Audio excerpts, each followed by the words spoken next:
What's good, YouTubers and YouTubettes? This is JB Sports, back again with another one. Undefeated lightweight contender Ryan Garcia was back in action last night, and he won a unanimous decision over Emmanuel Tago. As Ryan Garcia, who, make no mistake about it, is the face of Golden Boy promotion, as Virgil Ortiz Jr., a.k.a. Fat Joe, has eaten his way out of the welterweight division.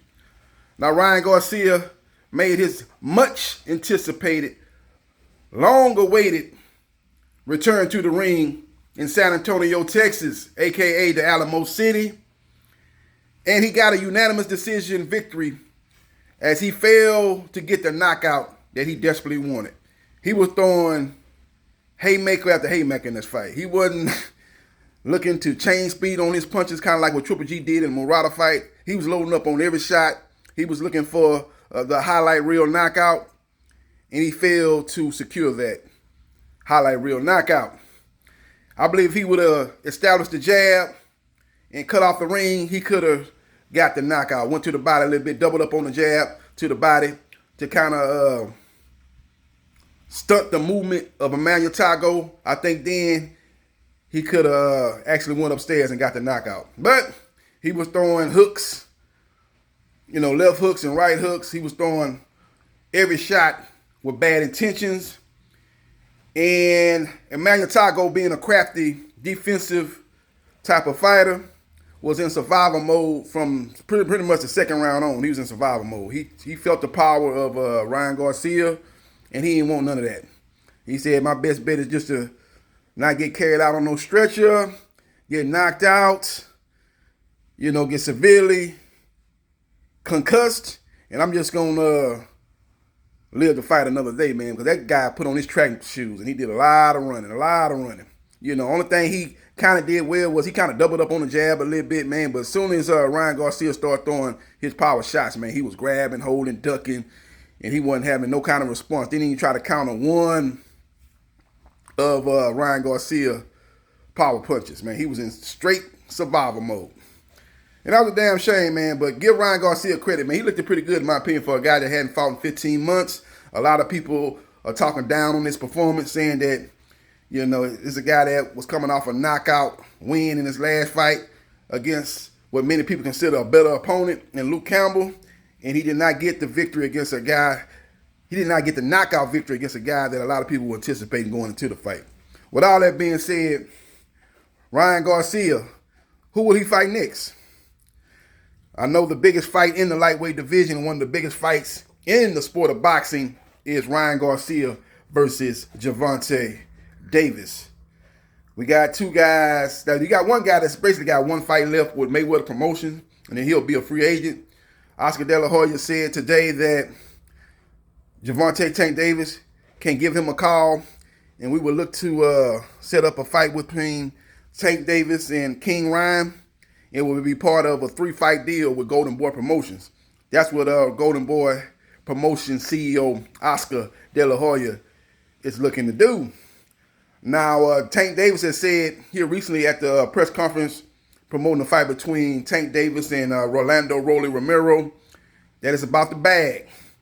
If Mayweather and Leonard Ellaby, who runs Mayweather Promotions, come with the bag, that he will happily continue the working relationship with Mayweather Promotions and sign an exclusive deal with Mayweather Promotions. So we will see what happens. We will see what transpires. I think Gervonta Tank Davis is happy, especially with the deal with Showtime Boxing. Steven Espinoza has done a good job of putting him on that premier network and putting him as one of the faces of Showtime Boxing. And I think that will play dividends as far as Gervonta Tank Davis potentially re-upping with Showtime Boxing and with the PBC and possibly with Mayweather Promotions. So we will see what happens and we will see what transpires. But Ryan Garcia, man, this guy's got to establish the jab. When I broke that fight down before the fight, I told you he needed to establish the jab, and he did not establish the jab. He was loading up on all his punches. Should have cut the ring off better. Again, the jab, so many people understand, the jab, when you got a guy that's running, moving, doing a lot of movement, and basically in survival mode, you jab to the body to stunt his movement. And then you cut the ring off, and then that's when you go to work. So as long as you throwing them headshots, he can duck them shots and move out the way. As long as you throwing power shots, you giving him the ability to duck those shots and slide out the side door, especially when you ain't cutting the ring off. And that's exactly what Emmanuel Tago was doing. Emmanuel Tago talked a good game going into the fight, talking about that Ryan Garcia will see and everybody else will see that he's that dude, basically is what he said. And he failed to deliver, man. As soon as he got a whiff of that power of Ryan Garcia, he pulled a Usain Bolt, and he basically was running a 100-meter dash in world record time. He was doing a lot of running. And that, along with, again, the inability of Ryan Garcia to establish the jab, to stunt all that movement, allowed him to survive for 12 rounds and not get knocked out and not get put to sleep like Garcia had given him some NyQuil. So we will see what happens, and we will see what transpires. But Gervonta Tank Davis has a fight coming up with Rolando Romero. If he gets through that fight, you know, he will be a free agent, so he will be able to negotiate a deal with Oscar De La Hoya and Golden Boy Promotion. But Oscar De La Hoya gonna have to come with some money, man. Oscar De La Hoya, in my opinion, in Golden Boy Promotion, is not on the level of a PBC or a top-ranked boxing or even Matchroom boxing. I kind of look at them as a notch below those three boxing platforms. You know, they got basically 3 fighters. Ryan Garcia is the face of Golden Boy Promotions. They got Virgil Ortiz Jr., a.k.a. Fat Joe, who seems to have eaten his way out of the welterweight division. And then they got Jaime McGill, who they don't want to put in there with nobody with a pulse. No decent B-level fighter, let alone A-level fighter. They had a fight lined up between Jaime McGill and Jamal Charlo, but Oscar De La Hoya didn't want to put his fighter in that type of fight, didn't think his fighter was ready, despite what you heard with the interview saying that they wanted the zone involved. Well, goddamn, Jaime McGill won his first world title on HBO, trying to make it look like the zone had built Jaime McGill, and he felt it would be only right for him to fight with the zone involved and all that type of stuff. And, you know, but people, if they do their homework, go back and look, Jaime McGill won his first world title on HBO. Since he been on the zone, who has he fought that's, you know, noteworthy? No goddamn body. He's fought who? Who's he fought? His best name on his resume since he been fighting on the zone is Gabe Rosado. And we saw Gabe Rosado last night losing to Sugar Shane Mosley Jr., the son of the legendary Hall of Fame fighter Sugar Shane Mosley Sr. And he's shot one. You know, Gabe Rosado, you had a great career. You're the classic journeyman. Do great interviews. You've been robbed in a couple of fights. The Daniel Jacobs fight and the J. Leon Love fight comes to mind. But at the end of the day, at this point of your career, you need to hang up your gloves. You know, the interviews you do, maybe you can be able to get on the zone as a boxing analyst. You know what I'm saying? You need to be maybe trying to look at what you're going to do after your boxing career. So we will see what happens, and we will see what transpires. But the fight I want to see, especially what you got George Kambosos versus Devin Haney, pretty much locked in for the rest of 2022. They got a fight coming up June 5th. And if Haney's is successful, then they'll have a rematch toward the end of 2022. So they pretty much locked in. So the best fight that can be made outside of that undisputed clash is Ryan Garcia versus Gervonta Tank Davis. First order of business is for Tank Davis to get the victory over Rolando Romero. If he's able to get the victory, that will set the stage for him to take on Ryan Garcia. Now, Ryan Garcia said in the post-fight press conference that he's not in the business of calling out anybody any longer, because if the fight fails to materialize, he's looked upon as the bad guy for calling those guys out and not actually getting it done. So he said he's leaving that to his team to negotiate, and the fight will eventually happen, but he's going to leave all that in the hands of his team at Golden Boy Promotions, and that being Oscar De La Hoya, who was the CEO and the president of Golden Boy Promotions, Eric Gomez. So we will see what happens, and we will see what transpires. But I think the main obstacle in Gervonta Tank Davis versus Ryan Garcia being next is Golden Boy Promotions. I don't think they're going to have the bag for Gervonta Tank Davis. You got to have the bag for him to come over there and fight a 3-fight deal. And that 3-fight deal would have to entail him fighting on the DAZN pay-per-view.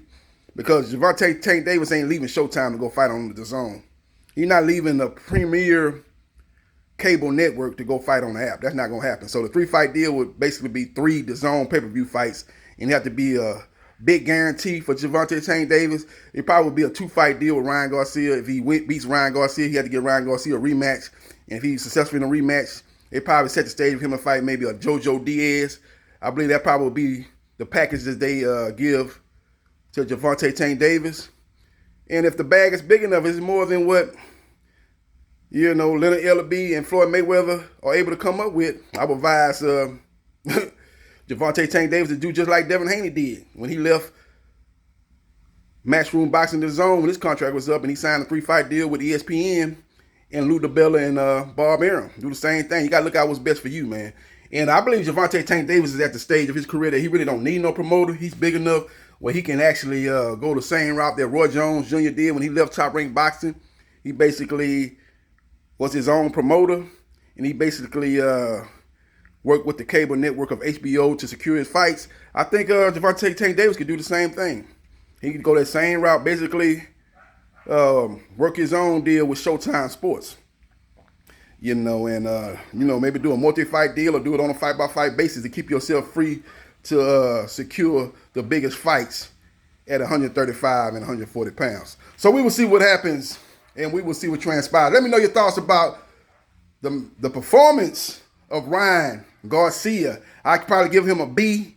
Again, he's going to have to work on that jab. His new trainer, Joe Goosen, they're going to have to work on that jab because once he steps up in competition, man, that jab is going to be the thing that's going to set everything in motion as far as him landing his shots, man. See, he was out there big game hunting, looking for the big KO, but he didn't have nothing to set up the big KO.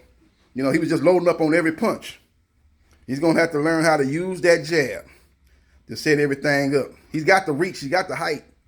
He just got to commit to the jab. Look at his protege. I mean, not his protege, but look at his mentor, Oscar De La Hoya. Had one of the best jabs in boxing when he was the top dog at 147 pounds. He had one of the best jabs in boxing. So we will see what happens, and we will see what transpires. He has one of the best jabs, actually, in his era. Very, very underrated jab. Everybody talk about the hook, the left hook, which was devastating, but nobody talked about that jab, which was one of the best jabs in boxing. That's one of the things that Ryan Garcia is going to have to add to his repertoire. So we will see what happens, and we will see what transpires. But as far as Ryan Garcia goes, it was a solid performance. He could have did a little bit better, in my opinion. The left hook was, man, he's got a great left hook. He's got a real great left hook. He throws it so effortlessly. And he pretty much took the jab away from Emmanuel Tago, because every time he tried to shoot that jab out there, Ryan Garcia would counter with that left hook. He basically, as soon as he shoot that jab out there, and that jab wouldn't even got back into the holster for Tago, he would just come around the jab with the left hook, that being Ryan Garcia. Just pretty much disarmed him and just pretty much took that jab away, man. And he was in straight survival mode.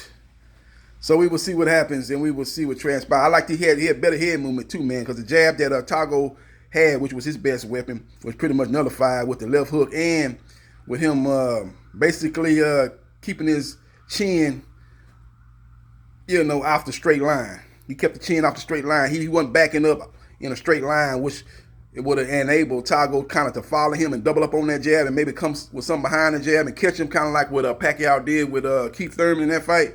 He did a good job of not backing straight back, not backing in a straight line. He kind of, he would back toward the left, he would back toward the right, had better head movement. Just, you can see the improvements that he made under new trainer Joe Goosen. But again, he's definitely got to add that jab up. If his next fight is against Gervonta Tank Davis, that's going to be his best weapon, that jab, to try to keep a shorter fighter in Gervonta Tank Davis at bay and make him reset. And then when he come in, you make him pay with a straight right hand and check left hook. So we will see what happens. We will see what transpires. Let me know your thoughts about Ryan Garcia's performance last night in San Antonio, Texas. Let me know your thoughts about, do you think the fight will happen next between Ryan Garcia and Gervonta Tank Davis? That is one of the biggest fights that we can make in the sport of boxing, along with Terrence Crawford versus Errol Spence Jr. and Tyson Fury versus Anthony Joshua, or even Anthony Joshua versus Deontay Wilder. Those are probably the 3 or the 4 of the biggest fights that can be made in the sport of boxing. So we will see what happens, and we will see what transpires. Let me know your thoughts. Follow me on Twitter, JBsports 3303. Like, share, and subscribe to JB Sports, the man, the myth, the legend. And I holla.